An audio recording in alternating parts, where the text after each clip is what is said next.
Good evening, everyone. Good to see you there, although I don't see people. I only see your names. Well, Bill, there you're coming on, and Gord is there. It's very good to have you with us, and I see Janet's name. Welcome, Will, although your name's Cynthia Bricks. We've got kind of confusion going on here. So, welcome, everyone. It's good to be with you tonight. Here comes Annie. We'll just give it a minute or two more to let people gather. And hi, Janet.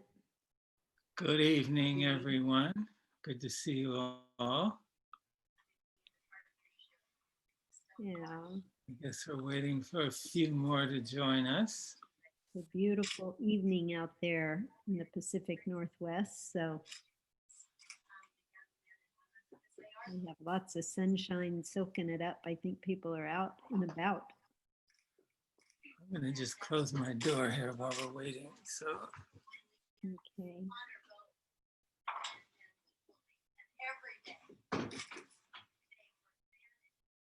Hello, Louise.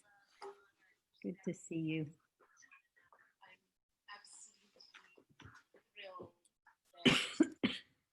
It's a we who are doing this work.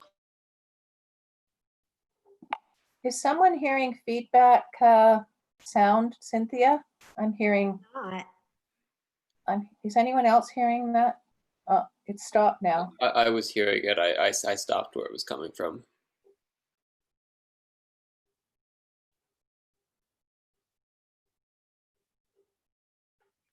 So maybe we'll start getting going here as more people are gathering. Hi, Terry. Hi, Linda. Good to see you this evening. This evening, we are going to dive into a few things. We're going to start our meditation in a moment with some music for you to listen to in your meditation time. So it won't be silent. It will be just a music meditation. And this music comes from Syria.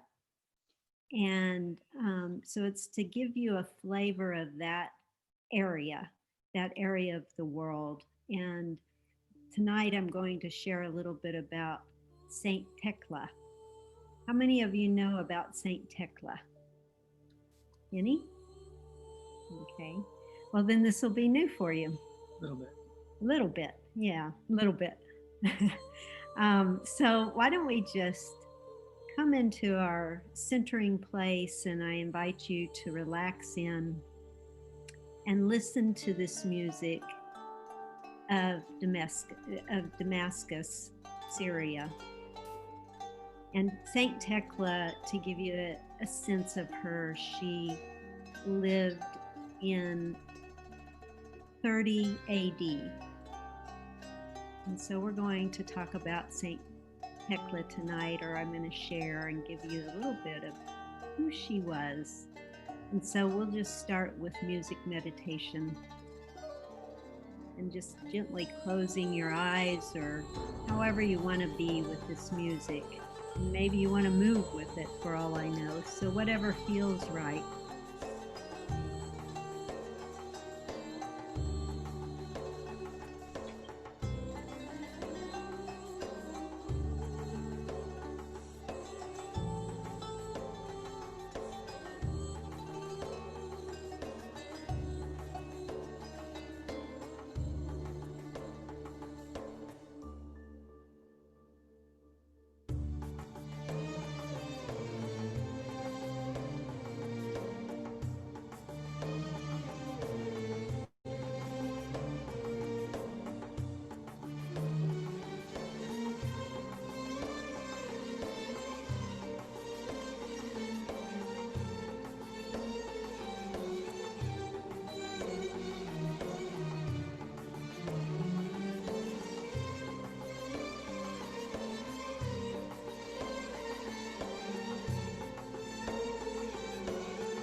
So bringing yourself from the music back to this time and opening your eyes if you're ready to. Like I said, that music comes from Syria, and it is more contemporary than probably during Tecla's time, but similar in the area that she lived and what she's known for. She isn't a very, in some ways, not a very well-known saint. She was Christian, and she followed Paul. And if you want to look into her more, you would look into the Acts of Paul and Tecla, and it's a 2nd century text.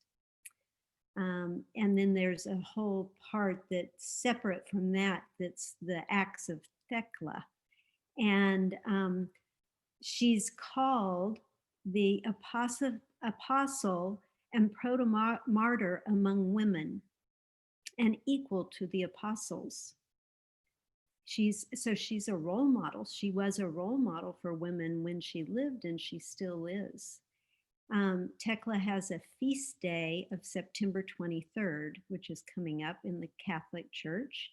And I'll tell you more a little bit about that part of her sainthood in a few moments, but I'll tell you a bit about her story.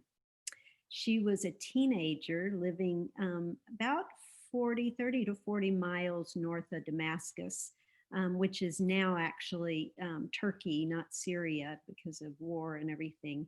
But she was a teenager and she lived with her mother.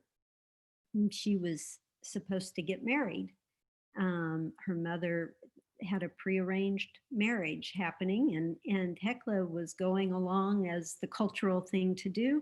And then guess who walks into town but Paul, who is now St. Paul, of course. And Paul started preaching, and he was preaching right across the road, if you will, from her house, and her window was open, and she could hear what was happening in the household right across the courtyard.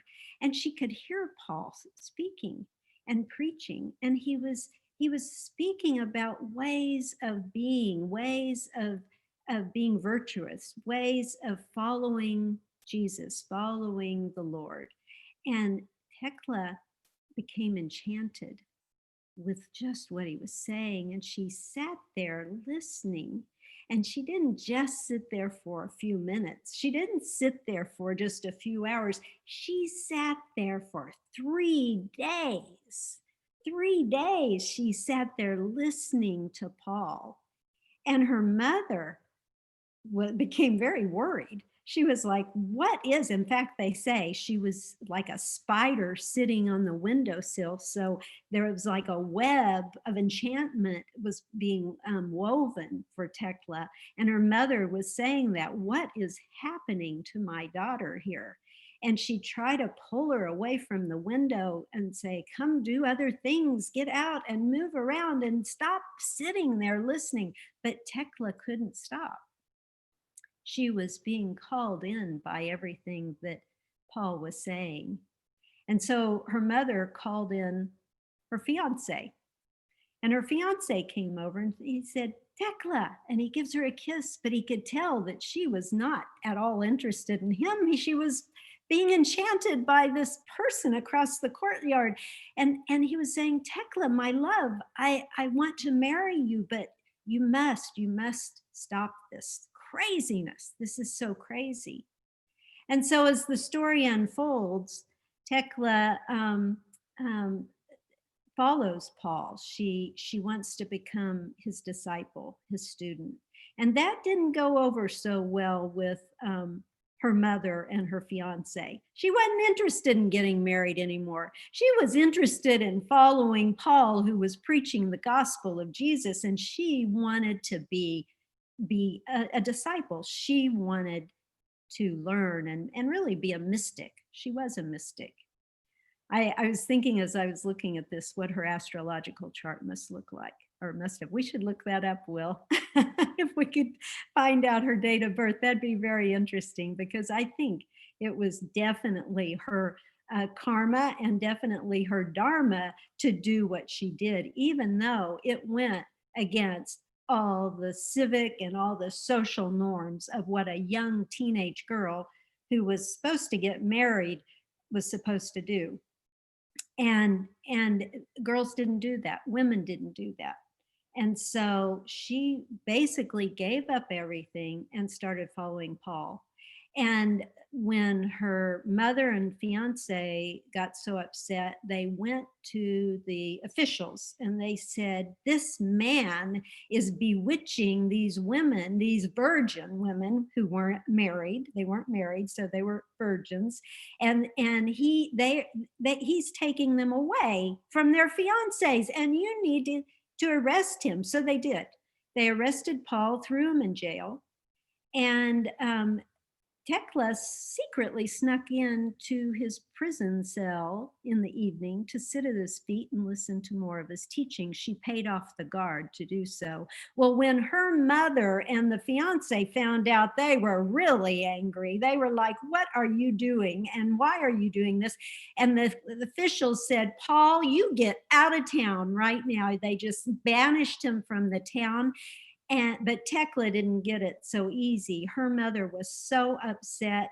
Her mother said, burn the wicked one, burn her who will not marry, in the midst of the theater, in the midst of the arena, that all the women who have been taught by this man will be afraid. So that's what they did. They tried, at least.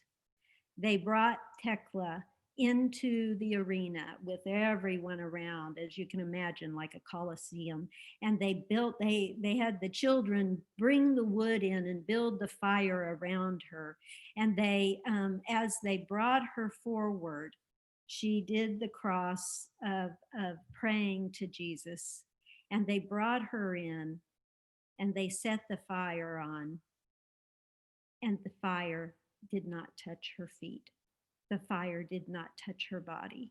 And suddenly, divine intervention, a thunderstorm rolled in and rain rolled in, and it put the fire out. And so the officials saw that as a sign, as something pretty miraculous is happening here. And Tecla escaped that. And she dressed as a man, got out of that situation, and followed Paul. And when she saw Paul, she wanted him to baptize her. She said, I want to cut my hair off. She had long, beautiful hair. She said, I want to cut my hair and I want to follow you and I want you to baptize me. And he said, Tecla, patience, patience. You know, if I was Tecla, I'd say, patience, Paul, come on. I just got burned at the stake and you're telling me to have patience with this baptism thing? So she did, though. Well, I think she was probably fit for the work Will and I do of gender equity and reconciliation, because the next thing that happened in the town that they were in was that one of the noblemen, the big royal noble man of the city, wanted to marry her. And he came up and he attacked her basically because she wouldn't follow him. She wouldn't marry him. So he nearly raped her. But what she did is she took his cloak and she took it off. She threw it off, and in doing so, his crown fell off his head, and that just enraged him more. So he wasn't too happy.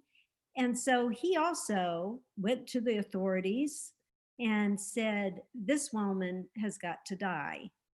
And so what he did is said, take her to the arena and feed her to the beasts. And so they took Tecla into the arena, and the lions were there ready, licking their chops to come and attack Tecla. And she prayed to the divine again. And the lioness came up and licked her feet and protected her from all the other lions coming at her. And miraculously then, a pool of water appeared before her. And it had vicious seals in it, but Tecla went from that place of the lioness, and she did a swan dive, I guess, into the pool of vicious seals to baptize herself. And it says that she was naked when they stripped her naked, when she was to be eaten by the beast. So the fires came around the seals and protected her, killed off the seals that were going to harm her, and protected her like a cloak of sacred clothing, so that she could be saved and not exposed anymore. The royalty were quite angry with that, and it goes on in the story to say that they got bulls out and they tied her to the bulls, and they put fire on the genitals of the bulls to make them rage with anger. But when they did, all the fire did was burn the ropes off of Tecla's arms and hands and feet. And so she was saved once again. So this story, as you can see, is the power of this woman, the power of her faith, the power of her commitment and dedication to do what she knew she must do. And the story goes on that she met up with Paul again, and she followed Paul for some time, and she learned from him. But the women who saw her and saw what happened began to listen to her, and began to listen to her teachings, and began to come to her for healing, and come to her to learn. And so for the most part, she was left alone. There's other stories of her being put in a pit of snakes and escaping that, and other things like this. But she retreated to a cave. And every once in a while, she lived quite an old age. It's recorded that she lived till she was 90 years old, which was quite an age at that time of the first century. And she lived in this cave, and every once in a while, her parents actually would sent soldiers or warriors to come and try to kill her. And when they would come to the door, and I've heard stories of boys that would come, even when she was an older woman, they would come and try to violate her sexually. And so, because it was almost like, now, put me up to it because she can escape and with miracles, so let me try. And that's what started happening in her later life, even though she was known as a healer. She was known as a wise older woman who was following her heart and following the path of Christ and following Paul. But when these these men came to harm her in her cave, it is said that the rock of the cave would open, and she would escape in tunnels in the cave, and the rock would close, so she was always protected. It's said that they call her a martyr, but in fact, she never was killed. She died, by most accounts, it's said that she died a natural death. And so in a moment, I'm going to show you some paintings and some artwork of what the depiction of what she looked like is. And I also have some photos of her cave. But I want to also, let me get to the right file here. Let's see. I also want to say a couple more things. One is that she became and is popular among women around the world. And there are a lot of different cathedrals and schools and monasteries that are named after Saint Tecla. And as I said, she is a saint. The Roman Catholic Church recognized her as a saint. However, in 1969, they decided that they removed her feast day because they decided there was lack of historic evidence that all of these things happened to her and that she even existed in some ways. It is also said that it was actually that they were trying to suppress the cult or the enthusiasm of the women who learned from her and followed her. And so you can find Saint Tecla's statues and different kinds of honorings and memorials and things around the world, and people that know her well. So I encourage you, even after our course, to look into her. When I was in seminary and I learned about her, when I was like, wow, what a woman. And, to think that she was born in 30 AD, so 30 years after Jesus died. And she's known for being one of the first women disciples, like Paul was, who didn't meet Jesus but lived closest in years to when he was alive. And so I found it fascinating. And I often say to you and others who I speak to, that the women spiritual leaders, the women saints, I read them because I find support in how they live their lives from my own life. And even though I'm speaking as a woman identified and speaking about women, I encourage the men here, or however you identify, to also read the women, because I think you would find them fascinating, and you might see some of the women in your life who replicate them, or could, you can identify some of these same characteristics. Although I haven't in this lifetime been burnt at the stake, nor have I had to escape wild beasts in my life. So thank goodness, I can't imagine. So I'm going to share a screen right now of a few slides. And maybe Garrett, could you put the music on just as a little background for us while we do this? And then I'll just show you a few different replications. Let's see. Cynthia, I don't think we both can Oh, share. we can't do it together, same time. Okay, got it. That's okay. Everyone seeing that okay? And then I'll start my slideshow here. There we go. So there's Tecla, and you can see the beast below her there. And that, I don't know, wasn't able to find what year this was done, and I didn't capture the years of these, so forgive me for that. It looks like it's a fairly old art piece, being in stone as it is.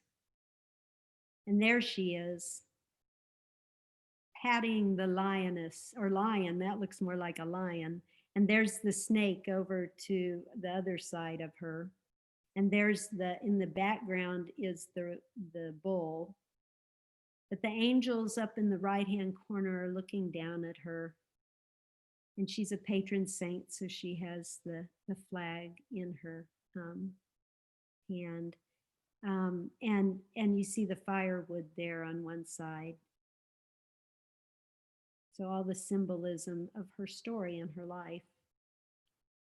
I love this photo. I thought, oh, look at how, doesn't she look great? She's like, just try me. Just try me, okay? But the gold all around her, it's just gorgeous. Beautiful.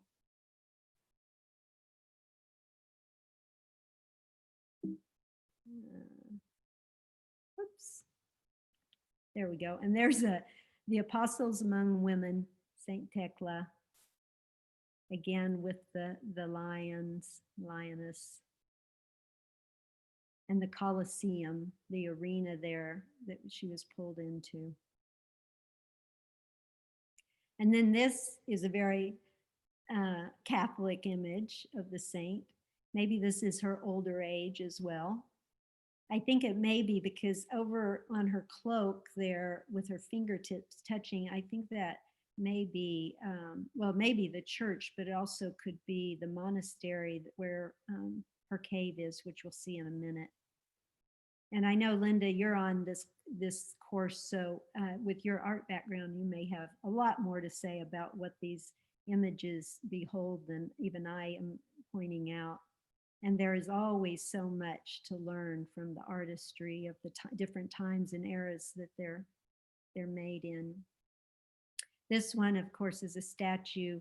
And again, the beast are at the bottom, and then the cross, the crucifix in her hand. And it's a little hard to see, and I apologize for that. I couldn't get it any larger than that. But the imagery throughout this is there of all the different things that happened in her life. They also, I think in some of these, she has a palm leaf, which I read was part of indicating that she's a martyr. And like I said, she, from everything I read, except for one account that said she actually was killed, but there's no real evidence of that. From everything I read, she died a natural death. Oh, here's the palm leaf in her hand. And that's the lion, although it looks like a bit like a man at the bottom of the painting.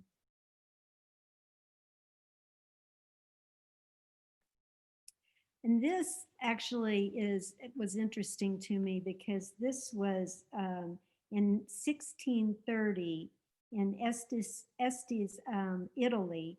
They were undergoing a plague, and they prayed to Saint Tecla to intercede for them during the plague. And this is a year later, an artist, Tipolo, I think is how you pronounce the artist's name, depicted Saint Tecla helping them from the heavens above to intercede with the plague. I was thinking maybe we need to be praying for Saint Tecla to help us with coronavirus right now. Here's the monastery. This is her cave, and you can see that the monastery is built into the cave there, the opening of the cave. There's going to be one more photo where you'll see the opening. You can actually go here. Like I said, it's about 30 or 40 miles north of Damascus. And you can go there and visit. And I understand the nuns are, well, of course, they love Tecla. That's why they're there. And so they're pretty ferocious in their guarding of the cave. And there is, I love this picture. See the opening there. So it's not, it's a very wide open area of the cave, right, that the monastery butts right up into. And it said in the readings that I did that you go into this wide opening, but then inside the cave are all these natural tunnels and trails that I guess she would hide in. And that was the point when someone would come, she knew where to go to hide, and she'd lose them very easily in her own cave. So that gives you a little bit of a sense of Tecla. And hello, Alejandra, nice to see you here. And I think, Will, I thought I might just open it up for just a few reflections before we move on. What do you think? Yeah, I think that's a nice idea. Yeah. Okay. You've presented a lot of rich material, so. Yeah, and I don't claim to know everything at all about Tecla. I was saying, if you join later in the session, when I was in divinity school, I learned about Saint Tecla, and my heart just burst open. It was like, wow. And that happened over and over and over again with the different women that I learned about, powerful women, and they became role models for me. And so Saint Tecla is one of my favorites. I know Will told the story of Draupadi from the Indian tradition. And so Tecla and Draupadi overcame, by praying and having deep faith, overcame the oppressive system that was, selling her off, basically, and stripping her in front of all the people. And if you remember, her robe became infinitely long and just they couldn't strip her. And the same with Tecla. She through her faith, through her commitment and dedication, she was able to overcome all odds. It doesn't mean she didn't die in the end. She died from this human form, but she lived that eternal, everlasting life. And so I'll just open it up now for any reflections or any questions, although I don't know if I can answer them all. So you can just unmute yourself if you have anything.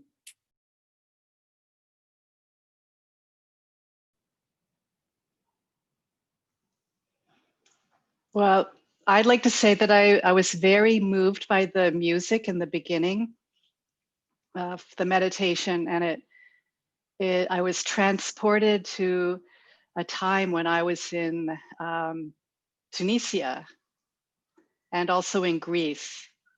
And so I had a lovely journey.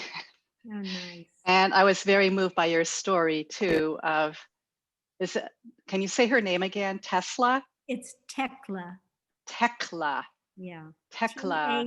Helca. Tecla, very moved by her story. Yes, I can see how it would resonate with you and with the feminine. And yeah, just the only thing that I might add about the art is that the pictures that you showed also show a span of time. It does, yes. From ancient art to, it looks like maybe, I don't know what the most recent one was, maybe 1700s. Yeah, it was definitely. Yeah, so Yeah. Yeah. Yeah, thank you, Linda. That's great. And that's beautiful. I didn't, like I say, I didn't track the years, which was a miss on my part because that would be helpful. But thank you for that. It does span across time, and some of you do know, and maybe many or all of you do, that it's such a rich history to walk into a museum and go through the different rooms and see how history changes through the artwork and how our socialization changes. So yeah, there's a whole dimension that could be done there in this presentation. Thank you, Linda. Bill, did you have something to say?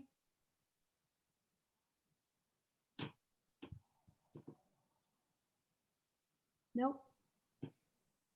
Anyone else? I just have a couple of reflections. You know, as you said, she has been at times discredited for so-called lack of historical evidence. And she was basically decanonized by the Roman Catholic Church in 1969. So she was a saint. And in 1969, the church took some significant steps backwards on several fronts. And she was basically decanonized. And what I've heard informally is that she was too popular. There was too much enthusiasm and excitement about her, and her influence as this mythical Christian saint was growing too strong. Now, that was an interpretation, and I'm trying to remember who said that to me. It was definitely a Catholic person, you know, within the Catholic priesthood who was aware of this and felt like it was a step backward.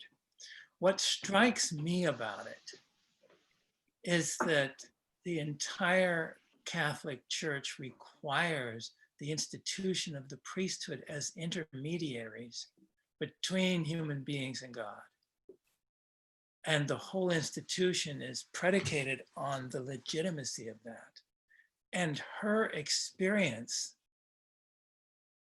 directly contravenes that. When she is in crisis, she appeals directly to Christ, and who then intervenes on her behalf and saves her repeatedly in each of these crises, you know, when they're going to burn her alive and when the beasts are going to eat her.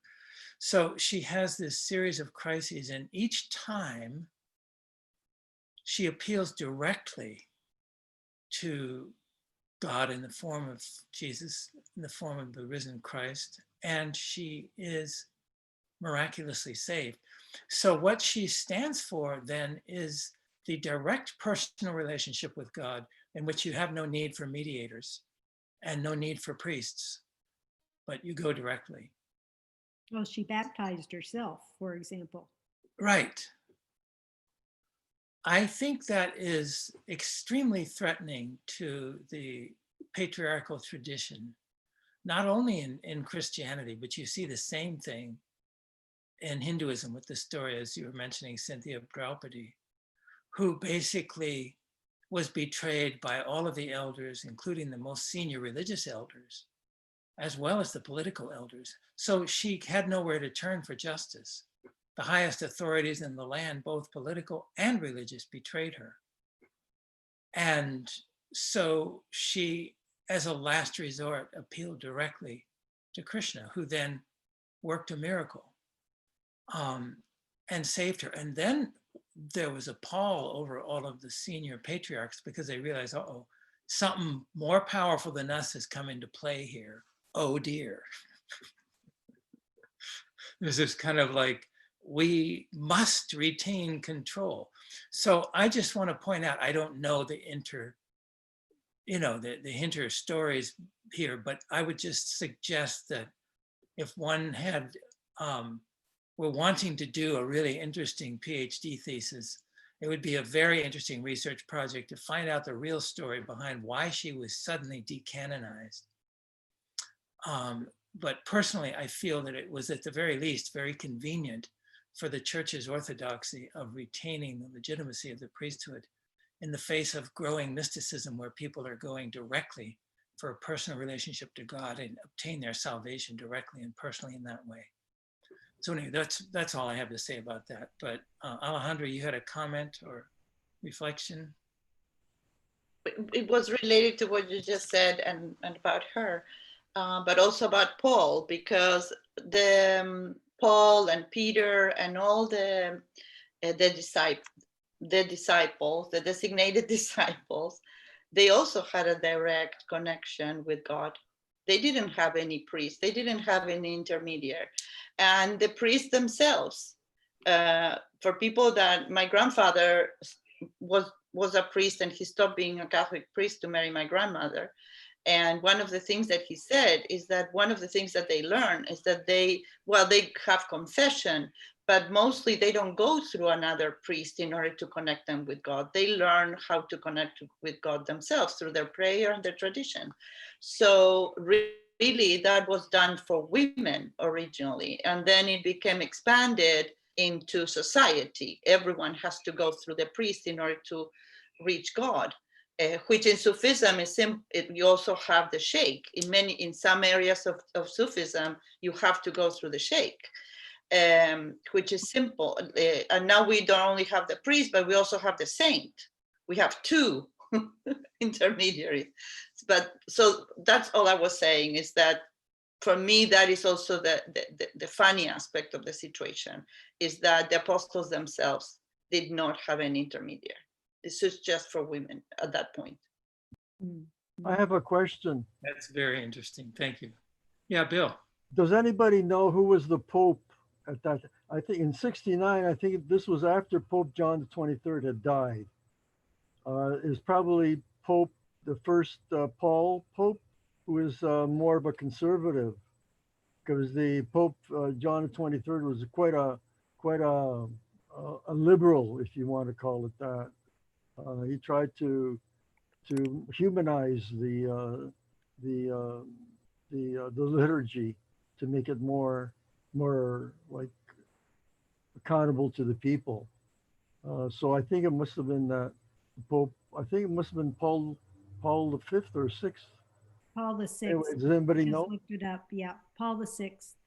Yeah. Paul the Sixth. That's a very good point, because I think that those whole series of setbacks in 1969 were partly a reaction of the more conservative leadership to exactly what John Paul XXIII had done and the whole Vatican II opening.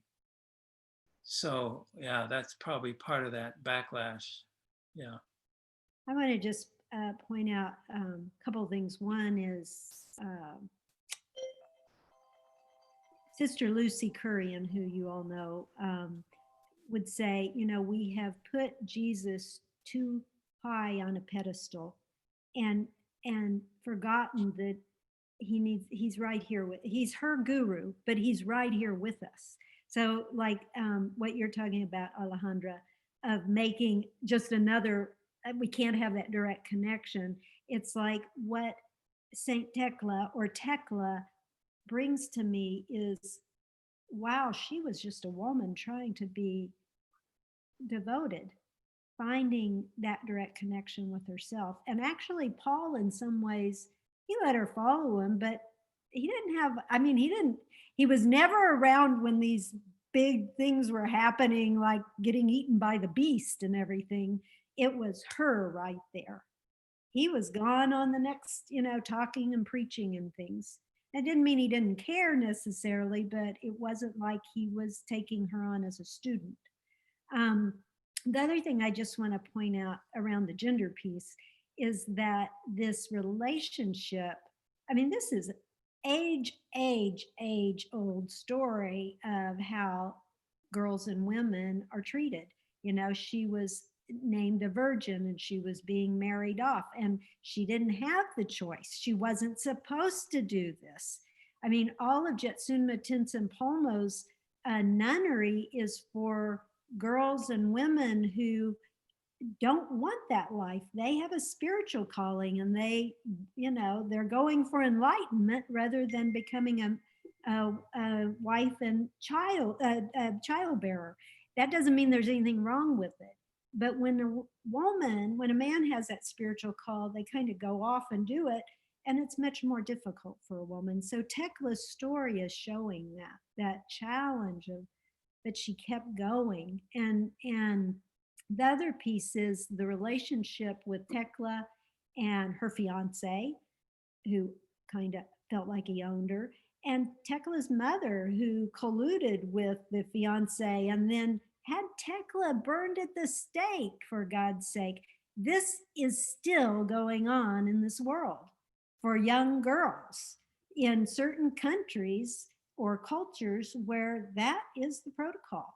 And there's many reasons for it, many reasons, some cultural, some, you know, I mean, financial, economics, all of these things. But I just want to name that when we talk about how does this relate to my life now? It relates in many ways. So I encourage us to take these stories, these sharings when we give them and offer them, and look at these pieces of how they still are playing out now in our world and maybe our lives or whatever. And even if it's not directly in our lives, in other people's lives right now. I wanted to say something. Cynthia, thank you for that music. It was very familiar to me, although I've never been to the Syria or the Middle East, but it's almost was reverberating within my skeletal, my cells and my body. So I want to thank you for that. And the other thing is the series of art that you showed is always intriguing to me in terms of our culture and that civilization existed at that time. But I'd be very interested to know how many of those pieces of art were done by women. And the lens with which we even see art today, is there a proportionate is there proportion in that, especially back during the time of Tecla? So that's all I wanted to say. That's great, Janet. And just that, and also following up from Linda, your comment about the span of time. I'll do a little looking. Like I said, it didn't come right out when I looked, but I'll see if I can find a little bit more about the images that I showed, and I'll share them with you. Yeah. How about a stretch before we move into the next phase? Just if you want to stay sitting, just pull your arms up or roll your shoulders. You might want to stand up, whatever serves you right now, because we've been sitting for an hour almost. So if you need to twist and turn the way the body feels good. Garrett, maybe you can give us a minute of that music again so we end this part of our session with the music, if you're able. And we can kind of move with the music too.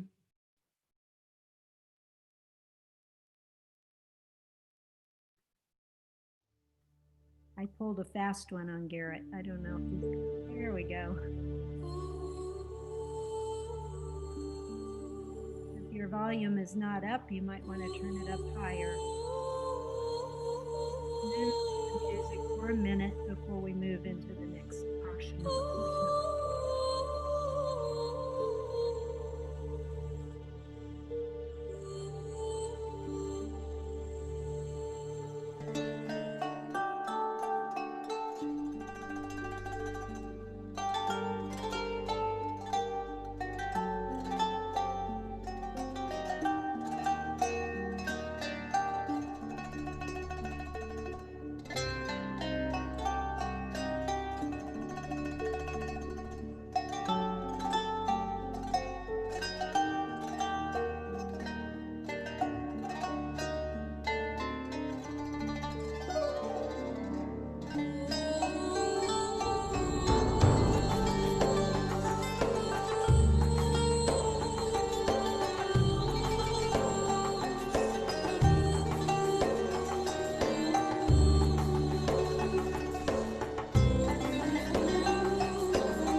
I have a question. Do you have any info about that music? I tried to send a chat, but I don't know how to actually send the chat. Yeah, I'll put it in a chat, in the Thank chat you. box. Sure. Thank you. And here, I'll also put this. This is from public radio or PBS in the U.S. It's a good rendition of the Acts of Paul and Tecla. If you're interested, there's a lot out there, but that's a pretty good one. And I'll get the music. Will, over to you. Thank you, Cynthia. That was very touching and moving. So appreciate it a great deal. I want to just suggest that had Tecla been a man and everything else about her life happened, I wonder if she would be better known and perhaps more venerated as a man who clearly had a direct connection to God, because and one narrow escape after another, his prayerful connection to God saved him. And even if they didn't have historical evidence, it's such a good model to worship that they may have kept him a saint. So I don't know if that's true or not, but I find it very interesting as we explore the mystics across the traditions, how many of the women mystics had these profound connections, profound revelations, and yet are far lesser known than their male counterparts in general across the traditions. There's many examples, but I'm thinking of possibly Margarita of Porete, who we talked about earlier, who very likely her ideas directly influenced Meister Eckhart. And for some of these mystics that go by obscure male names may have been women. That's another thing to keep in mind, that women could not have a public face in many of these cultures. And so sometimes when they were very creative, they basically wrote under pseudonyms, and some of these may never have been discovered. So we may regard certain ancient historical names men's names incorrectly. There may have been a woman behind them. And again, it's not that important. Ultimately, we transcend gender. And this whole story of spirituality is not all about gender. That's part of what I want to speak about next. And yet it's very deeply and mystically and miraculously intertwined with the mystery of gender and the sacred magic of it. So it both is entwined with that and transcends that. So what I want to share tonight is something a few of you have seen in an earlier form, where it was less developed. And it's a piece that I'm developing for an article that I'm writing for a volume on the divine feminine across the religions, which is being edited by Robert McDermott, who's a professor at the California Institute of Integral Studies, and also another man, a beautiful man named Debashish Banerjee. And he is from, he's also now in the States teaching at the California Institute of Integral Studies, but he was brought over from the Sri Aurobindo ashram where he lived for at least 20 plus years. He's written extensively and deeply on Sri Aurobindo and on the whole Indian tradition. And he's now teaching, he was brought over partly to represent that tradition at the California Institute of Integral Studies, which some of you may know was founded by Haridas, I'm forgetting his first name, Chowdhury. Gosh, I can't, my brain, I'm having one of those moments. Anyway, I'll have to look his name up, but he came over in, I think, the early 60s or late 50s and founded the California Institute of Asian Studies, I think it was originally called. And basically it was founded partly on the work of Sri Aurobindo's integral yoga, integrating all of the different yogas, but also integrating East and West, because Aurobindo himself was educated in the West and truly had the capacity to integrate Western and Eastern theology and insights in all of his work. And in some sense did that with the whole integral yoga, in which, in essence, it combines involution of spirit with evolution of matter. And evolution is sort of the scientific story, and spirit descending into manifestation is more the spiritual story. So anyway, all of that by way of a brief intro, and oversimplified, greatly oversimplified. Although I should add that Aurobindo's integral yoga was also a primary inspiration for philosophers such as Ken Wilber and his development of integral theory, and others in the West who have been developing interspirituality, because Aurobindo was one of the leading early voices in really developing this whole understanding of the integration of these different systems of knowledge, spiritual, philosophical, metaphysical, and in his way, as best he was able, to put them together into. So, of course, there's been other attempts and very successful ones. So I'm not putting him forth as the only, leader in this arena.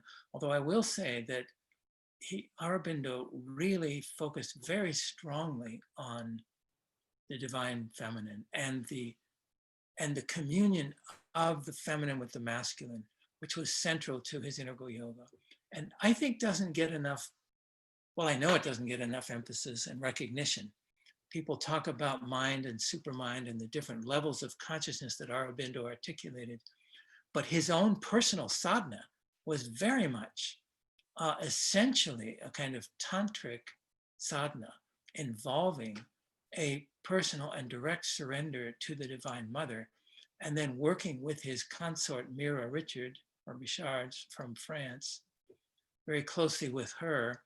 And what has been recently revealed in what's called the Record of Yoga, which is a series of Aurobindo's yoga diaries that's only recently been published from about, I think it was kind of his own yogic experience from around 1909 or so, after he got out of jail, until 1927 or something, 30s, early 30s, somewhere in that range. These personal yoga diaries of his experience, which have recently been compiled and published into 2 volumes. And this editor of this volume, Banerjee, is written about that. I'll be speaking about that in a subsequent talk because I'm getting into it now. It's very rich material about the divine feminine and about this whole tradition in Hinduism. So anyway, what I'm going to present tonight, I'm working to articulate the simplest, the sort of idiot's guide to a gender-corrected theology, if you will. By idiot's guide, what I mean is not for idiots, of course, but to try to make this as straightforward and understandable and get it down to its bare bones articulation, and then from that sort of basic flow to build in the nuance and the subtlety that's there, that's hidden. But I'm trying to reveal the basic essence of what I would call a homeomorphic equivalence of the divine feminine across the religions. Now, this term homeomorphic equivalence comes from Panikar, Raimond Panikar, who many of you may know, who is who himself is a very remarkable interspiritual scholar, practitioner. And he was, I think his Panikar, so his father's from India, his mother was from Spain. So he was a combination of India and Spain. He died at age 93 about, 5 years ago, I think. But he was a real pioneer in bridging, going beyond traditional interfaith dialogue into really looking at the universals across the traditions, the spiritual universals. So in a way, he did a similar work to what Aurobindo did in a completely different framework. But his book, Christophany, for example, which means Epiphany of Christ, of course, goes through the depth of the mystical revelation of Christ. It's not an easy read, but it's a very rich read. Cynthia and I did an 8-day intensive retreat on that one book with Cynthia Bourgeot. And in the latter part of that book, he identifies what he calls the sutras of a universal kind of interspirituality. It's very beautiful. And it's another articulation of where I think all of these different traditions are headed. Unity itself, looking at the logo, if you see it on your screen there, the logo of Unity of Vancouver depicting the symbols of 9 of the major world religions and traditions, and Sri Aurobindo's integral yoga and Panikar's, cosmotheogenic, as I recall. Cosmotheandric, that's it. Cosmotheandric, meaning linking the cosmos, humanity, and God all as one entity. So anyway, there are these different systems. And what I want to now do is screen share. So, oh good, I have the capacity. I didn't earlier. I think Garrett magically gave me the power to screen share. So now I'm going to implement it. And I will come to this one here. So what I'm going to do here is just run through the bare bones of this line of thinking, which I'm building this article around. And again, I'm trying to keep the flow of it as simple and sort of jargon free as possible, just to get the basic ideas. Now, I don't know yet what the title's going to be. I don't think it's going to be as bold or just as simple as God is both female and male. And of course, beyond gender altogether. What I want to say is that, the minute we say that God is male or God is female or God is anything at all, it's both mistaken and inadequate, right? So with that understood caveat that God is by definition and by testimony of the greatest mystics across all the traditions, beyond any possible category of experience, and certainly beyond any possible intellectual representation, beyond the concept of the beyond. So so with that understanding, we recognize that whatever we can say about God is both limited and inaccurate and false, basically, taken literally. So nevertheless, since God has been so often thought of almost automatically as male and depicted, certainly in the Western traditions, generally as male, and the male pronoun goes with God, such that God really is perceived as a male, masculine deity, particularly in the West, or infinite presence, or whatever it is. And we're going to look at how some of that came about in a subsequent session when we look at the research of Gerda Lerner. So because of that, it's important to unpack that a little, and even to say that God is female or God is half female strikes us as radical and almost laughable. Or it seems like, oh, that's cutesy, or that's feminist, or that is a very biased view of one part of God. Sure, God is female, but that's just part of God. Well, that's true, but that's equally true of saying that God is male. It's just as partial and one-sided, if you will.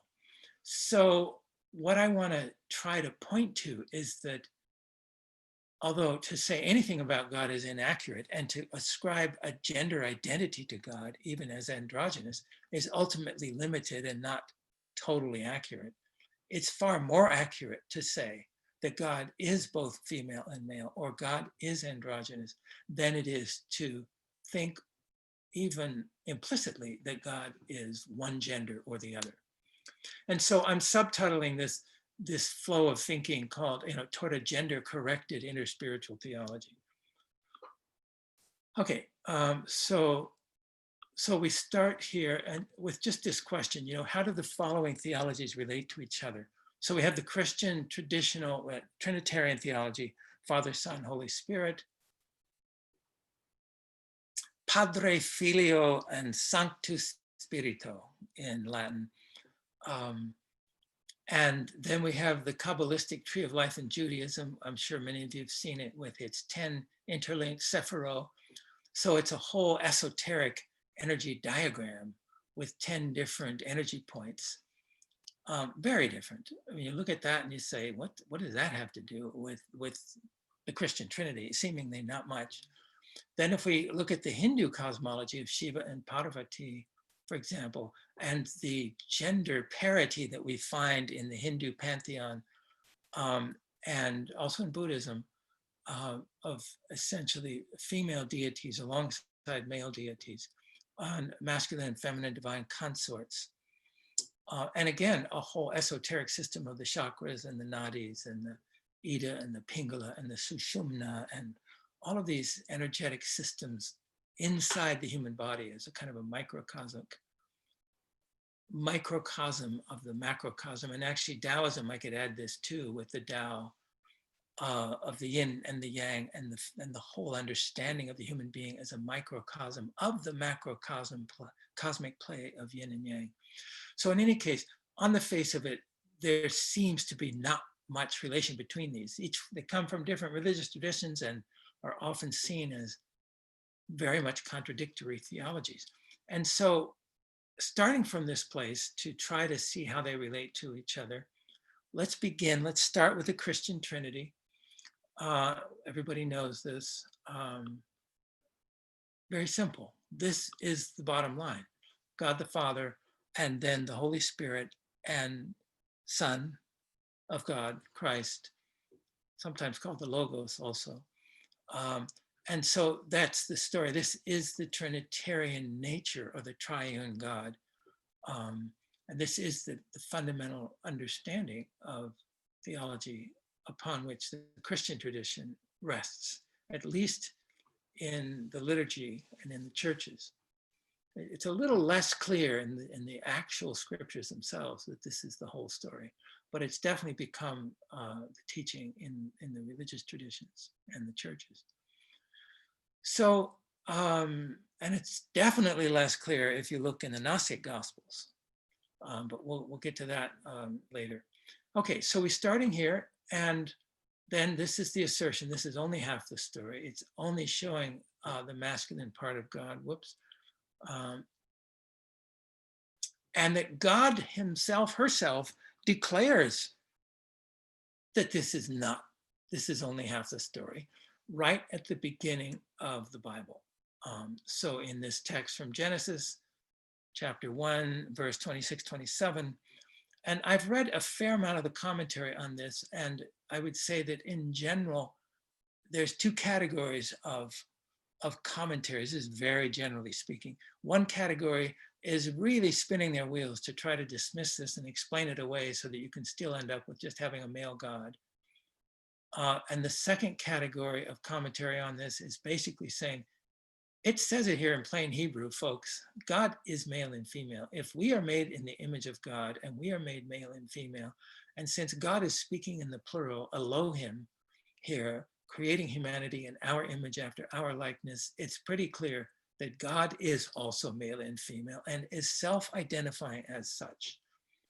And so there's a whole range of theologians who are taking that quite seriously and recognizing that this needs to be more emphasized because it gets totally lost very quickly. Although it does reappear in chapter 5 of Genesis, again, right at the beginning, where it says, in the day that God created humankind, Adam, but Adam translated as humanity, he made them in the likeness of God, male and female, he created them and he blessed them. So here again, we have this assertion that humanity was made in the likeness of God, in the image of God, male and female, again suggesting that God, him herself, is both male and female. So the implications of this are huge. And that is simply God is both male and female. And what I haven't yet done in this line of thinking is to summarize the key insights of Schipflinger, who is a German theologian who did a beautiful in-depth study of the divine feminine across the religions. We'll be drawing on that later in this course, and others, in particular on the divine feminine and on Sophia in the Judeo-Christian tradition.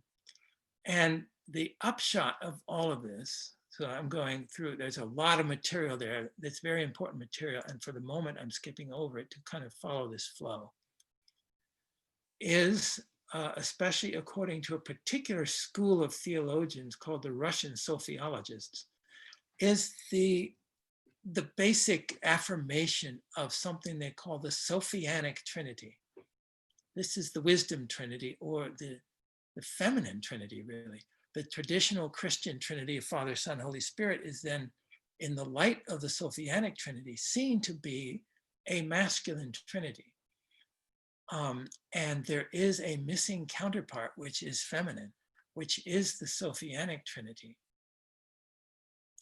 And this is beautifully spoken to by Vladimir Solovyov and Pavel Florensky, Sergei Bulgakov, and to a lesser extent, Valentin Tomberg, who some of you may know as the anonymous author of a book called Meditations on the Tarot. But in any case, and we will look at some of their teachings and articulations in a subsequent session of this course. Right now, I'm wanting to give you the overview of how all these pieces fit together. And this is a key piece, because these are not lightweight theologians. They are Orthodox. They come from the Russian Orthodox tradition. But they paid heavily for this work. Florensky was executed after being imprisoned. I mean, this line of thinking, first of all, even for being religious during the era of Stalin and Lenin, and the exact dates on these people is mostly late 1800s to mid 1900s. But I know that Florensky was executed. I can't remember. I don't know. I'll know more details about the other two. But bottom line is that they were persecuted big time for these views, and they developed this theology with a very profound devotion to the divine feminine, to Sophia, to the Blessed Virgin Mary. It's very, very beautiful. And they developed what they call the Sofianic Trinity. which looks like this. God the Mother, then the Holy Soul, or as it's called in Hebrew, Shekhinah. The Shekhinah is one of the aspects of the divine feminine in the Torah. And then the daughter, and the daughter is this Sophia. Sophia being the wisdom aspect of God, as described particularly in the Torah and throughout the Hebrew Bible. And we'll be looking at that also in a little more detail. So, but bottom line, this is what they call the Sofianic Trinity, and they're saying it has the same structure, that there is an eternal God the Mother, just like there is an eternal God the Father, and she has a daughter, which is Sophia. That is her daughter, in the same way that Christ is the Son of God the Father. And then there is this entity of the Holy Soul, which is distinct from the Holy Spirit.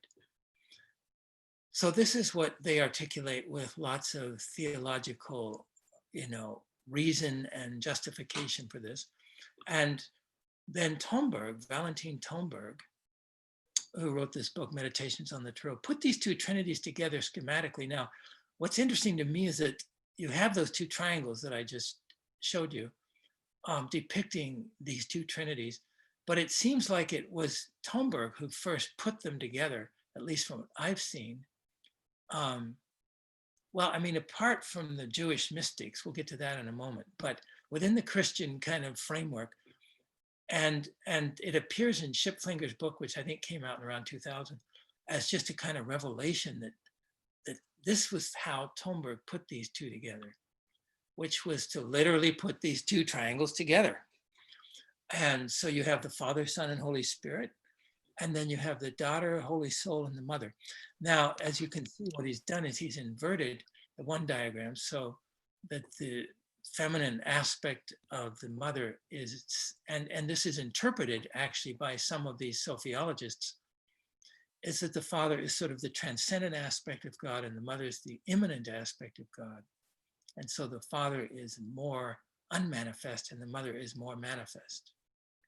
So Will, I'm sorry, I cannot see it. I don't know if, really? I think something is happening to my internet, maybe on my I don't know, I need to go back into the program because I couldn't see anything that you showed. Can anyone see it? Yeah, we can Yes. see it, Will. Okay, so I'm going to I'm remove good. myself and I'm coming back. Sorry about that. No Sorry problem. to interfering. No problem, I'll keep going, but I'll review them again. So now what I felt when I saw this was, okay, well, beautiful, wonderful, but notice something here. The big daddy's on top, as usual. The man's on top. And so this depiction still has this symbolic, if inadvertent, question mark, reinforcement of a kind of patriarchal supremacy. And so I thought what we ought to do here is redraw these and preserve these two trinities, but redraw them by rotating and inverting their triangles. So, and then we arrive at the following alternative articulation of the exact same thing. We're still putting the two trinities together, but we do it this way. Now, if you look at those two triangles, you can rotate them and flip one of them around without changing anything. Points are all the same. All we've done is put them together in a slightly different way. And now what we have is something very interesting. We have the eternal mother and eternal father on the same level as the transcendent dimension of God, the eternal aspect of God in this highest form. And then one level below that, ontologically, we have the Holy Spirit and the Holy Soul. And then one level below that, we have the Son and the daughter, or the Son is Christ, the daughter is Sophia. And what this gives us is a kind of gender, well, more than kind of, this gives us a very clear gender equality, gender symmetry, and gender parity at every level of divinity, from this highest level of the eternal dimension down to, well, it's all sort of unmanifest in that Christ and Sophia are still spiritual principles. But these are kind of different levels of subtlety of manifestation. But what we have is a kind of gender equality and parity across these different levels of spiritual awakening or spiritual awareness. I just want to check in. Alejandra, are you with us now? Yes, I see everything. Thank you very much. Oh, you can now see it. I just went off and I came back and now I see it. Thank you. That's great. So I just want to show you. So very briefly, what we did was we took the regular Trinity, and then we took the Sofianic Trinity, represented by these two triangles, and then this guy, Valentin Tomberg, put them together in this way. It's, by the way, also is the Star of David. So we'll get to that in a moment. Or it's, homeomorphic very clearly to the Star of David. Put them together this way. I was uncomfortable with this because the Father is still on top. The feminine is relegated to merely the immanent. It's not that she doesn't exist there, but to make the feminine only immanent and the masculine only transcendent didn't feel correct to me, and also felt inconsistent with the Hindu and Buddhist revelations. And I am deeply informed by them. So by turning these triangles around and sort of making that readjustment, but retaining the triangles, then we end up with this depiction with the mother and the father and the eternal dimensions of God at the highest level, and then the Sophia and the Christ as in a sense, the only begotten son and the only begotten daughter of the masculine and feminine aspects of God, with the Holy Spirit and Holy Soul as sort of mesocosmic intermediaries, if you will. Now, from here, this, I think we can stop here and notice that we have now a very interesting parity and similarity with what we find. So here we have, depicts the gender equality and parity from the transcendental eternal levels down to the levels of Christ and Sophia.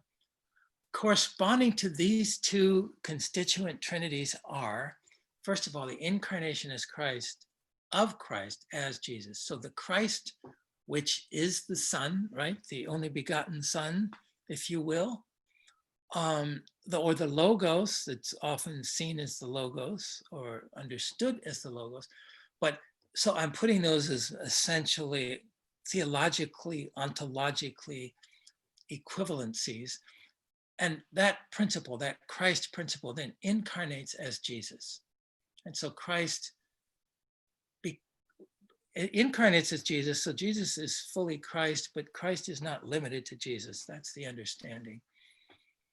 And then we have, especially according to the Russian Sophiologists, a parallel incarnation of Sophia as Mary. And so this is something that they emphasize, that the mother aspect of God came, through Sophia, gave birth to Sophia incarnated as Mary. And they take this quite seriously. So at least in this school of thinking, the idea that Mary is an incarnation of the feminine side of God, and that this was necessary, they say. I find this very interesting. This incarnation of the feminine as the mother, as the eternal mother of God, was necessary in order to give birth to Jesus here on this plane. This had to precede the birth of Jesus, that Sophia herself had to incarnate as Mary in order that then Jesus could be born on earth. So it's a pretty interesting way of understanding all of the role of the divine feminine here. So then you put these two together in the way that I'm seeing it anyway. And then we have this depiction. So here we have, again, this kind of gender parity and balance at every level, from the highest plane of divinity, well, not the highest, we'll get to that in a moment, but one of the highest, where we have the highest plane of gendered divinity, shall we say, where we have the eternal divine mother and the eternal divine father, and then we have the Holy Spirit, Holy Soul, then we have Sophia and Christ, then Sophia incarnating in the flesh as Mary, and Christ incarnating in the flesh as Jesus. And in a certain sense, you could say all consort couples, perhaps Aurobindo and Sweet Mother, are another manifestation of this Sophia and Christ manifesting here on earth. And there are many others. It's not limited to them. But this is one articulation that I would then assert as, at least in my understanding, this is what could be called the gender-corrected Christian. It's not really Trinitarian because it's sextarian, if you will, but it's Trinitarian-based. It's a combination of two trinities, the Standard Trinity and the Sofianic Trinity. And then from what I am reading in esoteric Judaism, this understanding of the divine masculine and feminine combined and even symbolized by a six-pointed star is in fact the esoteric meaning of the Star of David in mystical Judaism.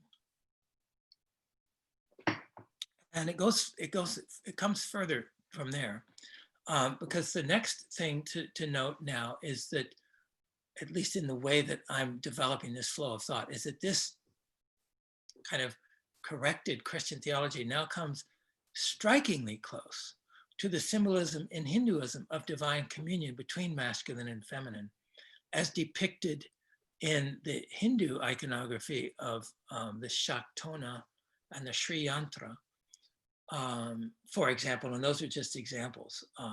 But basically here is one depiction of the Shaktona. So this is the heart chakra. This is the esoteric structure of the heart chakra. It's green because that's the color of the heart chakra. And notice at the center, you have this symbolism. It's oriented differently. It's oriented more in the way that Valentin Thomberg put it together. And in Hinduism is often understood similarly that the upward pointing triangle is the male and the downward pointing triangle is the female. But in any case, you have them interconnected in this way. And this is the very essence of the energy center of the heart. And so it is the communion of the masculine and feminine, or the interpenetrating, all these different words. Interpenetrating is, even that is a masculine way of speaking because it's penetrating. So we could say interpenetrating and interreceptive communion of the masculine and feminine dimensions of divinity that are intertwined in the heart center and, in a certain sense, giving birth to spiritual life through the heart. And then other symbols, this is another one, Shiva plus Shakti coming together. That one needs not very clear. And another very interesting one for those of you who know Aurobindo's work, this symbol is the symbol of the Inigo Yoga tradition of Aurobindo and appears on all of his original publications and books. And you have in the center of that Shaktona, you have the lotus flower, the birth of the lotus flower. So these are just examples coming from the Hindu tradition. And here's, of course, the Sri Yantra, consisting of this interpenetration of these triangles. And this is understood esoterically to be the interpenetration of masculine and feminine at these different levels of manifestation. So this symbol that we've been looking at has its correlates, certainly in the Hindu tradition, quite clearly.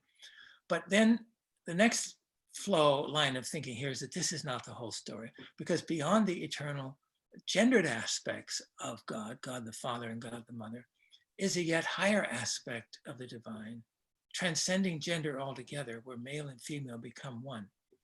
Now, in Hinduism, this is known as the Ardhanishvara, which is a cosmic union of masculine and feminine. This is one depiction of it, of Shiva and Parvati dissolving out of two-ness into oneness. So this is a deity, one deity that is half male, half female. And that this also, in my understanding, manifests, and I've kind of superimposed it on a fractal here because it manifests at every level of reality. And that's how I'm sort of depicting that kind of communion of that principle. It's like the yin and yang, if you will. But they've become one. They're not separate anymore. So it's a yin yang, if you will. It's a one being that is a combination of the two, and they are dissolving out of that two-ness into oneness. And I might add that a line from Meister Eckhart here that says, he says something very important. He says that the Godhead is as far above the three persons of the Trinity as heaven is above the earth. So he, in that statement, is acknowledging the dimension of God, of the divine, that transcends the standard Trinitarian understanding of God, of Father, Son, and Holy Spirit. In fact, he says that the first effusion of the Godhead is the creation of the only begotten Son, which then reduces God to Father. So there's a reduction of God into fatherness by giving birth to Christ, in a way. That's one way that Meister Eckhart speaks of it. In any case, so we have these different planes of reality on which this kind of communion of masculine and feminine manifests on all these different levels of reality. In any case, then adding this dimension of this combining of the two into one, this means that we have a higher level that goes above God the Father and God the Mother, where they are combined into one deity. And then we also apply the Hermetic Axiom, meaning this is from the principle of the Hermetic philosophy, as above, so below, that that which is above always has its counterpart on the lower plane or planes. And so this gives us this. We go from that six-pointed star that we had, and we add this point above, which in Hinduism is called the Ardhanishvara. And we add this point that corresponds to it below. And now we begin to recognize that there's also a correlation with the Kabbalistic system in mystical Judaism, that this topmost point here, where masculine and feminine are transcended in a way, or united into one that begins to go beyond both. In Hinduism, it's called Ardhanishvara. It has a name in the Jewish mystical Kabbalistic system. It's known as the Keter, which means crown in Judaism. And then there's a similar point below, mirroring it down towards manifestation, below Sophia in Christ. So here we have the Keter, or the Ardhanishvara point, or the crown. And then we have the corresponding point down below. And then finally, if we now add in the absolute Godhead, the infinite, absolute, unnameable Godhead above, if you will, and the full manifest creation below. In Judaism, the Godhead is called Ein Sof, but it can be called, it goes by many different names in different traditions, Parabrahman, or the Tao that cannot be named, if you will, or the Dharmakaya in Buddhism, in one of the non-theistic traditions. I think these are all clearly what are called homeomorphic equivalents for the absolute, unconditioned, uncompounded, eternal Godhead, if you will. And then there is the manifest universe, the creation, which in the esoteric terminology of of the Kabbalah is called Malchut. And so what we then have is this esoteric structure that mediates, if you will, between the Godhead and creation. And it really depicts the different levels of divinity and the structure of divinity. And if we add in, just for the sake of completeness here, the correspondences to the tree of life, if we add in the names, so we've kind of arrived in it, in a sense, at the homeomorphic equivalent of the Kabbalistic tree of life. And if we now add those names, these are the names. And there is the tree of life itself from a Jewish text. But back to this schematic of it, I'll also mention that it is understood in the Kabbalah, in the Jewish mystical system, that the left-hand side is indeed feminine, that Bina and these left-hand sides, Gevura and Hod, are a feminine side, and then Chochmah, Hesed, and Netzah are masculine sides. I think that's true. I know that they're masculine and feminine, but whether it's all the feminine on one side and the masculine on the other, I'm not sure. Maybe no, that wouldn't be the case, because, well, Shekinah, it depends. I've noticed that Shekinah is associated with the Holy Soul, according to some texts, and according to other texts, Shekinah is associated with the Yesod. Maybe Shekinah is associated with both. So I'm thinking that the Gevura is probably masculine, the Holy Soul, yeah, that's right. Yeah, that's right, because the masculine triangle there is Father on the right, and then going over to the Holy Spirit, which is Gevura, and then down to Christ. So that would be the masculine triad. And then the feminine triad is the Mother Bina, and then the Holy Soul on the right, or the Shekinah, and then Sophia. And by the way, in esoteric Judaism, and particularly in the Zohar, the father and mother there, Bina and Chochmah, are literally said to give birth to all the lower states. So it literally is the case that there is from the Godhead this issuance of the crown, of the Keter, and then that splits into a feminine and masculine dimension, which is the eternal Father, the eternal Mother, Chochmah and Bina, and they then, through their esoteric powers of procreation, give birth to creation. And they begin that process by giving birth to all the lower Sephirot, the 7 lower Sephirot, and through that creation comes to be. So, and there is a traditional depiction of the tree of life. Now, what I want to suggest in all of this is, first of all, I want to emphasize that this is not put forward as some watertight identity between these different traditions, that the esoteric systems of Judaism, of Christianity, of the Kabbalah have their uniqueness, have their particular flavor, and are theological articulations that are tied to the scriptures and the experiences of the mystics in these different traditions. So I want to be careful to give the caveat that this is not intended as a sort of watertight identity in a simplistic way. However, I do think it points to a kind of set of homeomorphic equivalents.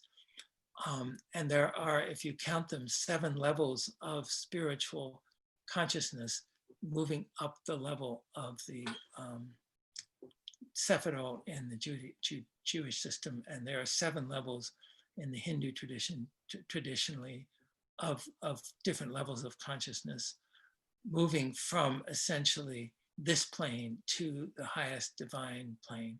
And so we have this articulation, to me, of the deeper meaning, ultimately, of the Christian Trinity. The Christian Trinity is part of a more balanced theological essence, if you will, which contains a feminine counterpart. And then with that feminine counterpart, we can see a direct correspondence, not only with Hinduism and I think ultimately Buddhism and Taoism, but also with the Jewish mystical Kabbalah.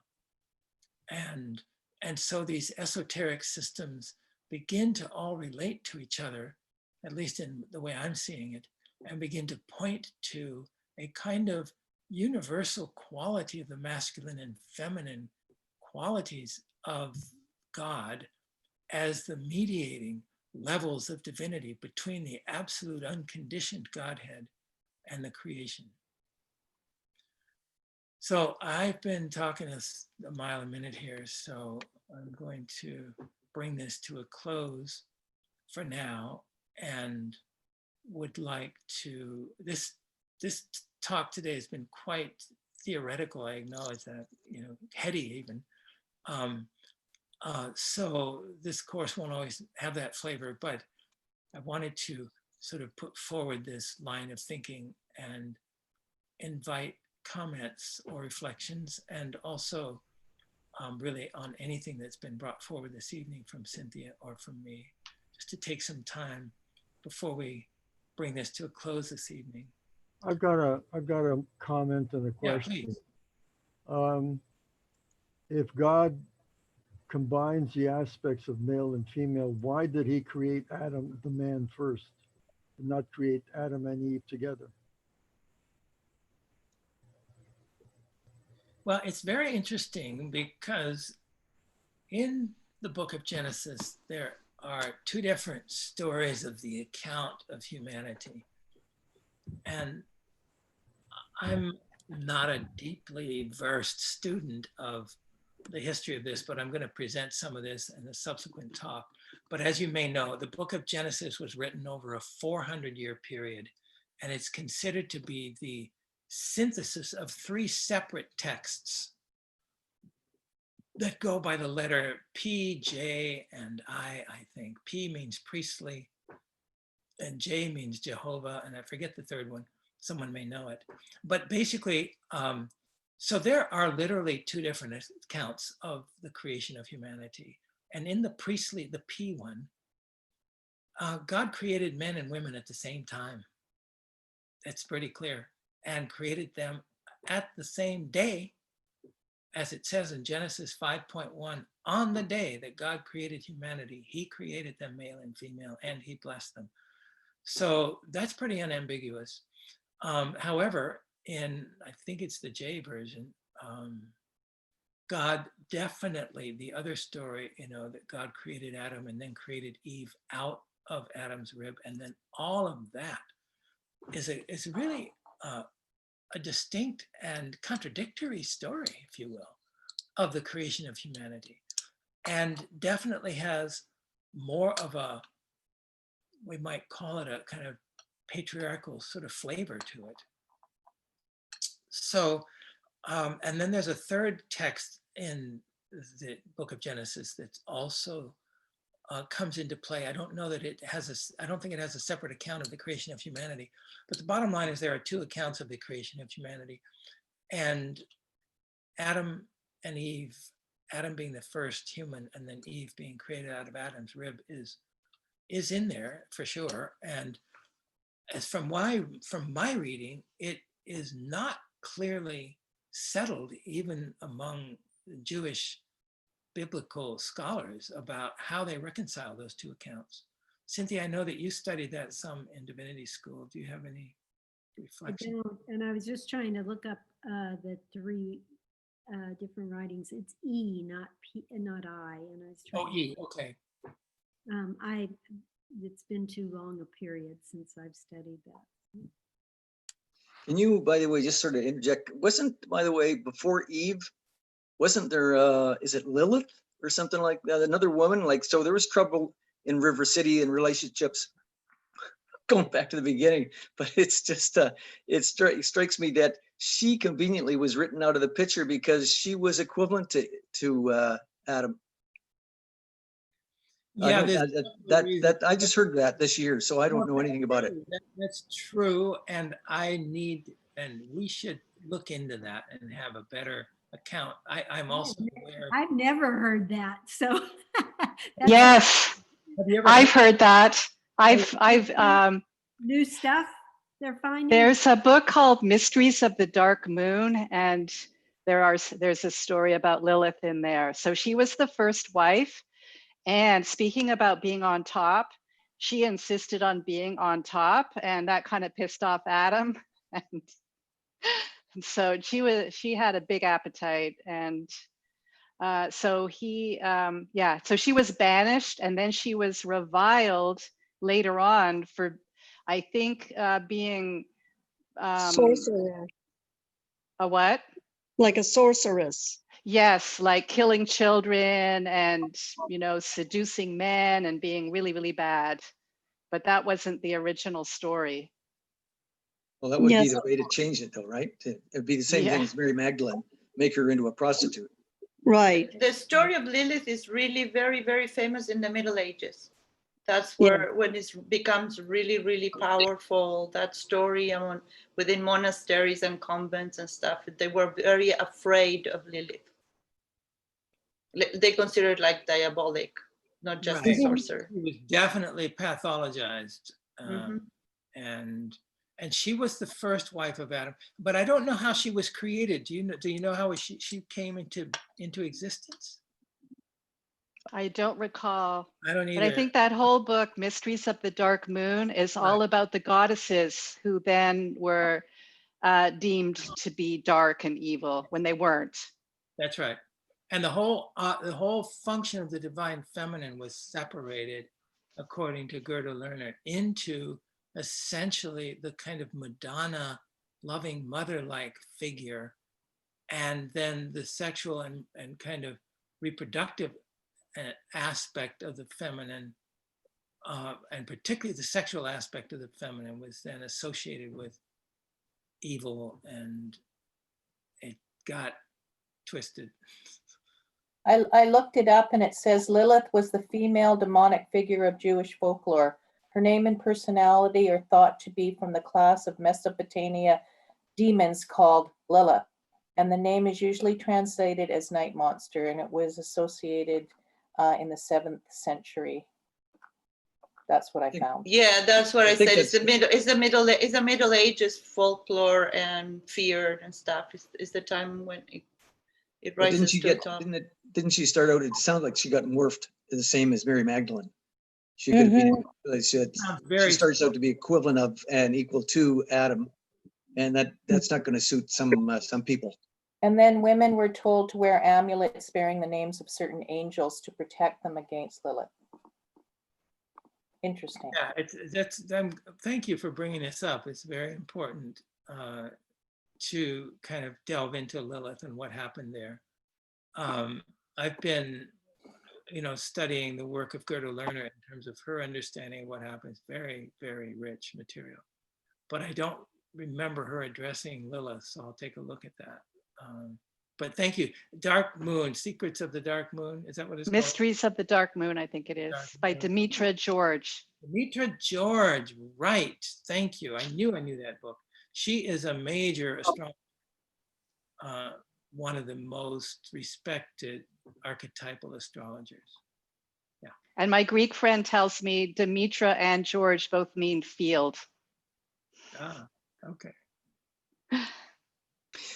So, well, can you speak just to the difference between the feminine and the masculine? If you talk about the soul versus the spirit, what are the different, how does that, I don't want to use the word manifest. It's a very good question. And I have been mystified by that myself. But what they write about, and that's what the Russian Sophiologists will have things to say about that. They have to, in order to make the case that they are distinct, which they do. And they basically say that the Shekhinah, that what they call the Holy Soul is associated with the Shekhinah. And so the Shekhinah is kind of the feminine manifesting aspect of it. And it's distinct from a masculine manifesting aspect of God, which is Holy Spirit. But in terms of the details of it, I have read some aspects and I haven't got it fresh in my mind right now. So I will try to have a better answer for that question in a subsequent course session. But, and it's an important question because there has been, and some of the articulations of the divine feminine to try to gender balance the Trinity has been to suggest that God is masculine, God the Father is masculine, the Holy Spirit is the feminine side of God. And then the two give birth to the Son. So you have essentially a masculine and feminine dimension of God giving birth to the Son. And that is a credible theological position that some take. The Russian Sophiologists are very critical of that position, as is Cynthia Bourgeault, who basically says that's not how it works. In any case, thank you for the question, and I hope to have a more thorough articulation of the distinction. Yes, I have Ella. always been confused about the difference between spirit and soul. Always. Yeah, it's not a subtle distinction.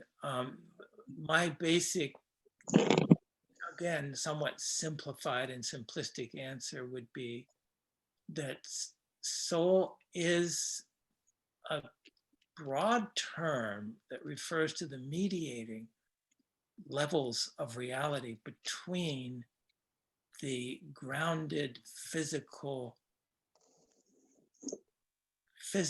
incarnated cosmos and the transcendent universal discarnate divinity plane of the highest Godhead, and that everything in between, in some sense, is soul at its different levels. So the highest levels of soul are essentially dissolving into spirit and indistinguishable. The lower levels of soul are distinguishable as qualities and archetypes that are not manifest, but they are kind of the intermediary, the mesocosmos between the microcosm, the physical microcosm and the infinite macrocosm of God. I don't know if that makes sense, but soul then is a kind of mediating faculty that comes with various planes and levels of reality within it. So I don't know if that's satisfying, but that's how I foggily think of it. Thank you. Spirit is in a sense both the principal transcendence and the absolute source from which everything has emerged, and is ultimately the depths of who we are. So in the depths of our being, we are nothing other than spirit. So Will, I noticed in the symbolism where you have the 6-pointed star inside the Anahata chakra, you got, which has 12 petals. So is there some relation? We have 6-pointed star and we have 12 petals. So could each petal be a masculine and a feminine petal? It could be. That's a very good question. I don't have an answer for that either, but I like the question. Are the number of petals different on each of the different? Yes, absolutely. Yeah, the heart chakra has 12 for the Anahata chakra. Yeah. Very interesting. Yeah, I don't know what that is. Do you know what they say that the petals symbolize in the different chakra systems? Yeah, 30 years ago I did. I've forgotten now. I just know that they're all different petals, for depending which chakra you're talking about, and so when we did a Sanskrit course, I did a Sanskrit course probably 40 years ago with, and there's a different chant with each petal, but that it was above my pay grade, by the way, at that time. So. But I just noticed the symbol, and I thought that's interesting that there's 6 and there's 12. So thank you for the question, and I'll look into it. Alejandra, you had your hand up. Thank you, Cynthia. It's okay. 2 things. One, referring to the soul. In my experience, the soul is made of matter. So for that reason, it goes in your star would be on the feminine side as you call it intermediately, in my experience, is made of a very subtle matter. It's like one of the first layers of manifestation. So what is manifested is what we would call the feminine in whatever degree of density and capacity to hold wisdom and love. The other thing is that, and this is, I'm going to express a discomfort, it's like when Cynthia Bourgeois says, this is not the way it is, and maybe this is the way you're expressing it, and it's not exactly the way it is said, or somebody says, this is not the way it is, and we try to explain God, which is infinite. It's hard for me to hear that somebody can be so definite. So I love when you explain something, that you give us such a broad explanation, and it's so subtle that it allows us for each one of us to capture and integrate as much as we can and bring our own understanding and look for our own experience of that. Then when somebody's so definite in what is or was not when we are talking about God. So I wish that everyone would be like you, Will, that you're able to explain it in a way that comes from different sources and allow us to capture what we can and to try to experience on our own, because otherwise they also act as intermediaries of reality for us. And it's again like having priests. Well, I appreciate that. I do feel the importance, as you're saying, of retaining an appropriate humility in the face of these deep, ultimate mysteries, which actually only reveal themselves to one who is approaching them with humility and openness and receptivity. And even when parts of them are revealed, like I was speaking last week about, an experience of green Tara, but it's not something that I can ever put into words anyway. And I know that my experience is both limited and at the same time has been some of the most formative and inspiring experiences I've had in my life and shape everything that I do. So it's a very interesting combination of knowing the reality of what I speak and knowing that I know nothing of these realities simultaneously. Thank you. Yeah, that is very well explained from my heart. Thank you very much. Yeah, thank you for that. And I mean, I just will say, it's daunting to me to even enter into this course that we're doing. It's like, it's one thing to give a course, on certain philosophical principles or even quantum physics, which is very strange also, but there's a clear understanding that it's a body of intellectual thought about a set of physical experiments. Here we're talking about a set of spiritual experiences, aspirations, yearnings of the heart and the soul, some of which one reads in the mystical texts and muses about what they might mean, and some of which I've experienced in my own direct experience in the course of my own sadhana, but also in the course of the work that we do. And we've all had those experiences in different ways, moments where the transcendent interpenetrates with this lived experience and something touches us and something remarkable happens. And those moments are our particular revelatory epistemology in action. They are our entrance into the supernal mysteries. And we have a tendency to dismiss them and then go and chase off someone else's interpretation. So I appreciate what you're saying. It's very important to develop our own deep trust in our own experience and root ourselves there. And on that basis, I find the scriptures and the writings, particularly of some of the mystics who really sought to articulate this dimension of divinity, so compelling and so beautiful. And I feel myself with my jaw hanging open in awe at the beauty, and also at my own nascent awareness that I'm a student on this path, and that's it. So, yeah. Thank you. Will, do you have any suggestions as to what we could read Yes, further? I do. And I'm going to put it in the chat box. I asked Spirit to have it ready. I would like to suggest that it's a short book. It's 27 pages. And that's short. For Aurobindo, that's very short. That's very short. You're right. More like 2,700 pages in 8 volumes. So this is called The Mother. It is was written in 1927 based on a kind of a brief and summary description of his whole revelation of the Divine Mother from over the previous 12, 15 years. It's in that link there. That's a PDF. So I would like to suggest that you all read it. It's quite readable, and it has different chapters on the aspects of the Divine Mother. It has one whole chapter on money as the manifesting power of the Divine Feminine that I really recommend. It's so beautifully articulated about that money is the visible sign of an invisible transcendent force, that all money belongs to the Divine Mother. And it really helps to understand money in a beautiful spiritual way. That's just one short chapter, and has these other chapters. I think that would be a very good background reading piece and homework piece.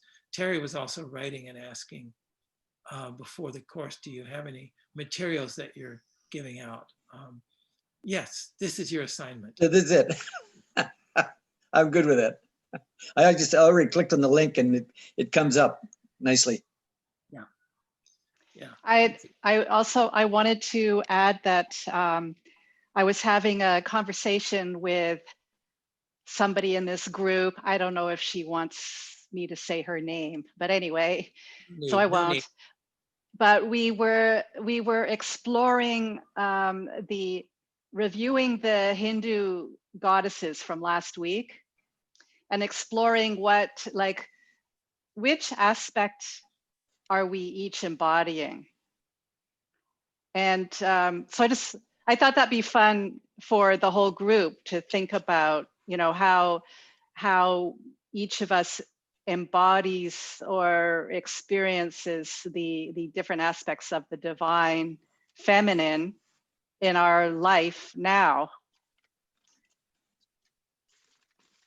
That's beautiful, Linda. And actually that I highly recommend that as a reflective meditation as you read this book, The Mother, because Aurobindo is quite clear in articulating 4 aspects of the Mother, which he calls Mahakali, Mahalakshmi, Mahasarasvati, and the other one. And yeah, we were talking about who's Lakshmi that we know, who's embodying Lakshmi and who's embodying Kali. And what do we think Cynthia is embodying? I can tell you after the course, all the people I was meeting, all the women I was meeting, I kept on thinking, what are they? Are they Lakshmi? They. I would like to embody Kali. her, but I think I embody Kali more than anything.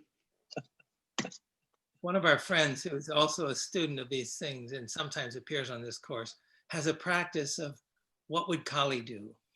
The whole, what would Jesus do? Well, for her, it's what would Kali do? Yes. So. And I think these Hindu goddesses, I think, have more scope than the Greek goddesses. Because for who was it? Jean Shinoda Boland. She wrote about the Greek goddesses and who do you embody? And I couldn't relate to any of them because they were so narrow and I was more than any one. Whereas I think the Hindu ones have more breadth.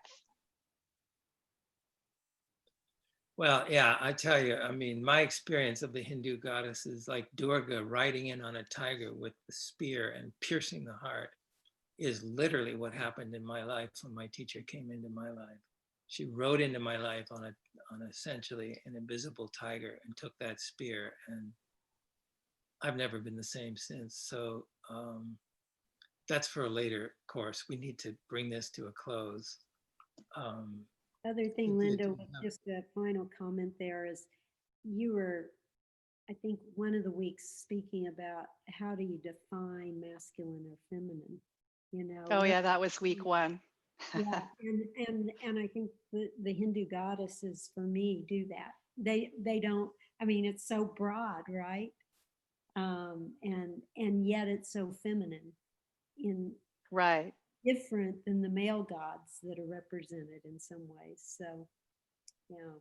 Beautiful. Yeah, there's a ferociousness in some of the, like in Kali, there's a ferociousness Yeah, Big time. yeah, that you wouldn't think of as being feminine yeah. necessarily, unless you Dorgo. look at, unless you consider female lions and tigers with their, you know, with their young, or any mother for that matter, protecting their young. Any mother protecting their young becomes a lioness. And Yes. watch out. So we need to bring closure. So thank you all for this time together. And it's been very rich. And Thank much- you. Thank you. Thank you. Thanks for the good questions and reflections, and appreciate it very much. I really like Bill's question about about Adam and Eve. I thought you would like it, Nanda. That was a good one. Very good one, and one to contemplate. Would it be possible to get the tape of this one, the recording of this one? Because I was working before I came, and I missed half an hour of Cynthia speaking, which I was very interested in hearing her story, and also the previous one, because for some reason I did not get it. I think they're on the Unity of Vancouver. If you go to unityofvancouver.org and then look at talks, that Garrett's posting it there. Just put the YouTube channel in the chat. Oh, okay. Just copy that or click on it, and that'll take. That link of the YouTube channel. YouTube, Unity Vancouver. Yeah. Okay, perfect. Thank you very much. I appreciate it. See you next week, or during meditation. So Thank you very much, both of you. yeah, This Thank was you. wonderful, just so much. wonderful. Yep. Really a Bye joy for to be with now. you all tonight. Thank you. Thank you so very much. Thank you. Good night, all. Good Good night. night. Bye. Bye. Bye-bye. Bye.